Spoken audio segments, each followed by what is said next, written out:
olórí ẹgbẹ́ àwọn Fúlàní darandaran lórílẹ̀‐èdè yìí Miyetti Allah Kautal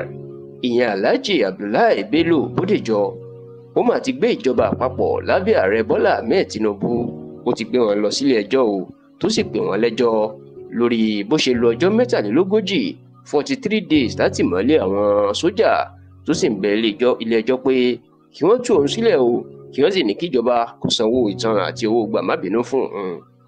ẹ rántí pé inú oṣù kìíní ọdún yìí lẹ́yìn tí Bódèjọ tó ṣèfilọ́lẹ̀ àwọn ẹ̀ṣọ́ ààbò àwọn Fúlàní darandaran èyí tó lóun yóò kó káàkiri Nàìjíríà láti máa dáàbò bo àwọn Fúlàní darandaran nínú igbó tó ní wọ́n ń ṣe níṣekúṣe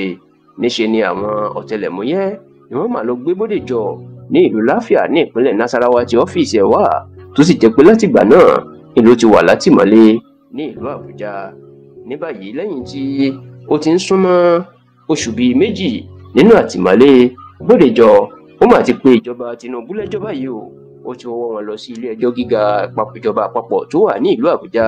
ìyẹn Federal High Court tó wà l'Àbújá o. amòfin Mohammed Sharif tó jẹ́ amòfin Bódèjọ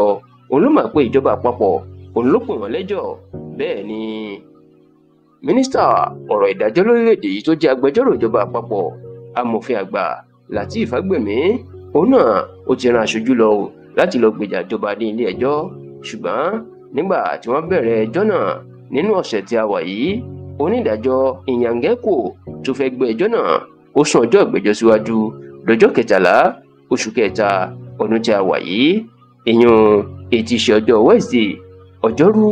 ọ̀sẹ̀ tó ń bọ̀. ṣá o ọ̀pọ̀ àwọn ọmọ Yorùbá ló ń sọ̀rọ̀ sí Bello Bódèjọ